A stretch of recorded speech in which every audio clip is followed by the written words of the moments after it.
Is Congresswoman Sheila Jackson Lee's political future uncertain after being stripped of some of her power? This comes after being caught up in another scandal out of Washington, D.C. The Texas Education Agency is now investigating the Houston Independent School District. What will that mean for students in the district? We talk with board members live tonight. Plus, DJ Paul and his new DJ Paul line of hats are on sale tonight. Will he present me with one, or will I have to put one on layaway? The Isiah Factor Uncensored starts right now. And it's 10:30 on a chilly Wednesday night. Welcome to the Factor Uncensored. Thank you for staying up late with us. We have a lot of business to take care of, important stories. First up on the Factor, Congresswoman Sheila Jackson Lee is feeling the heat. In the wake of claims she retaliated against a former female staffer in connection to a rape investigation. Today, Jackson Lee temporarily stepped down as a chairwoman of a key House Judiciary Subcommittee on Criminal Justice, and she resigned from her role as chairwoman of the Congressional Black Caucus Foundation Board. According to a lawsuit filed by a former intern, Jackson Lee fired her after she expressed wanting to sue Damian Jones for allegedly raping her back in 2015. Now, Jones is a former intern coordinator with the Congressional Black Caucus. Jackson Lee's chief of staff said at the time, "We had nothing to do with any of the actions that have been cited, and the person was not wrongfully terminated." Earlier, the victim's attorney explained why they filed a lawsuit. I think the thing that's, in our view, that's most disturbing is her reaction when she learned that our client was going to proceed with a sexual assault case or sexual harassment case. And her reaction to that was very troubling, and that's why, actually, we brought this lawsuit. Now, Jackson Lee's office released this statement. The office denies the allegations that it retaliated against or otherwise improperly treated the plaintiff. It is against office policy to discuss specific details about internal personnel matters. Now, the Congresswoman is confident that once all of the facts come to light, her office will be exonerated of any retaliatory or otherwise improper conduct, that this matter will be put to rest. Joining us here on The Factor Uncensored to discuss this is Oliver Brown, attorney for the man who was accused of allegedly raping the intern at the time, political consultant Dallas Jones, who has worked with Jackson Lee in the past, and Dr. David Branham, professor from UHD. Welcome to The Factor Uncensored. So this is big news. It's headlines all across the country. How do you think this will impact the Congresswoman?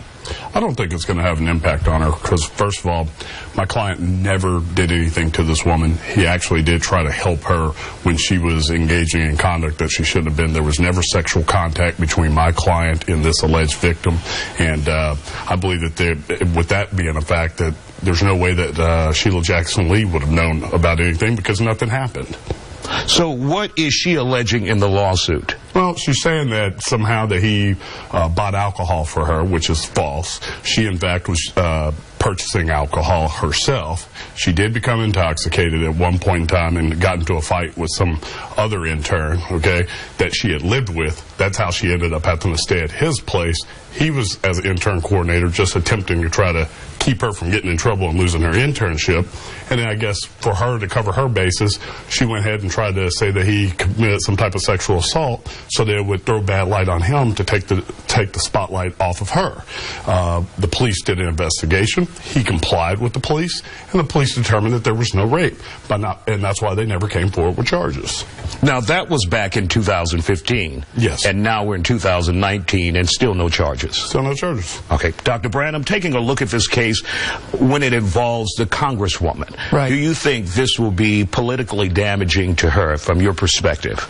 Well, I think there's going to be some political damage, no matter what. But the problem is that at this point, we don't know all the facts. Mm-hmm. We got the statement for her. I hate to ever make a conclusion without hearing from everybody involved.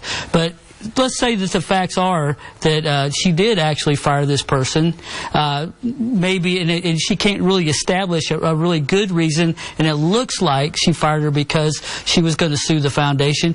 Even in that case, I think she's going to be able to survive this politically, because, the history of the House of Representatives shows that it's very, very rare that you actually expel a member of the House. Only 5 times in history, and there's only been once in the last 3 decades. And Those cases are really, really serious crimes, bribery, tax evasion, and so forth. This isn't in that category. So I think politically she's in pretty good shape.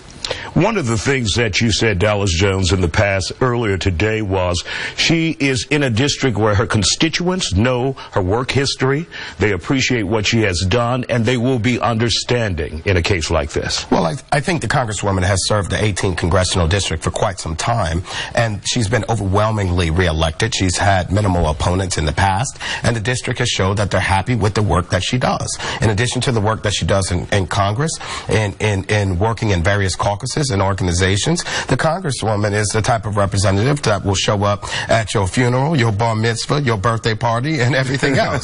So, I mean, if we want to sit and have a conversation about Congresswoman Jackson Lee firing people, I mean, we can have a conversation about that. But I think until they're to the point that both of these gentlemen has made, until there's some actual substantiated evidence that, one, there was a crime that was committed, that, two, that the Congresswoman had knowledge of the crime that was committed, that, three, that the Congresswoman actually made an employment decision which was cited as a budgetary issue as opposed to any type of retaliatory conversation where she herself never actually had a conversation with the person in question, I think the people of the 18th Congressional District are going to have to be the judge in the court of public opinion on whether or not their Congresswoman has committed some type of heinous act. And no disrespect to the Congresswoman, but her history with employees may actually help her because she fires the hell out of some people. She went through 11 chiefs of staff in 11 years. Yeah. So firing people is nothing new for her. Exactly. She runs a very tight ship. Everyone knows it's what she is. She's, for lack of a better word, she's picky. She's picky at who she keeps around her,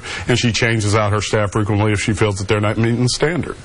Do you foresee any criminal charges that are coming against your client? You said he's not in Texas right now, but could this reopen the investigation with police or law enforcement on the East Coast? Well, you know, we're living in the era of Me Too, which has started leading to investigations being opened on different people. And I believe that that's one thing that this alleged victim was trying to do, is capitalize on that. But I don't believe that law enforcement will bend to pressure of the media to try to sit there and reverse a decision that he did. Again, my client cooperated. They found nothing to move forward on a charge, so I believe they'll stay that way. And if they did come forward, we'd be ready to fight it out in court. An important point that Oliver brings up, we're in that hashtag #MeToo era. Do you think that will play a large role in this, and many people rushing to judge the Congresswoman as a result of this? Yeah, I think it's not a good time for something like this. Even if, you are not the person who actually committed the sexual assault, if there was one. So, in those situations, any kind of cover-up, anything that makes people perceive that you are actually trying to cover up a sexual assault or covering for something like that, it's going to go against you more now. But I think in this situation, because it was what his attorney said, and because of the actual situation in the foundation where she was firing somebody from her staff for what what they say was going to happen in the foundation, I think that's going to be politically something that she's going to be able to survive just fine. I don't think the 18th district will take her out because of that. Isiah, if I just may add, we need to stop this rush to judgment just because someone throws an allegation. That's what we have a court system for, okay? And let it come out in court. I'm telling you now, my client is innocent. He has not done anything, and I believe that what this woman has done is just tried to derail his career, and now she's going after. Can I make a quick point? Sure.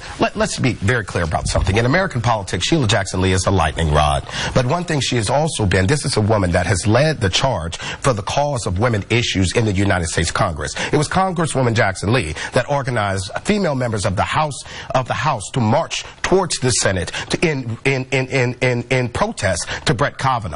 So what you're not only questioning are the merits of this case, which should play out in court, and if there's wrongdoing that has been done, that does not mean it has been done at the hands of someone who has been a champion for women in this country and who will continue to be. And the public will turn on you. Still to come, we talk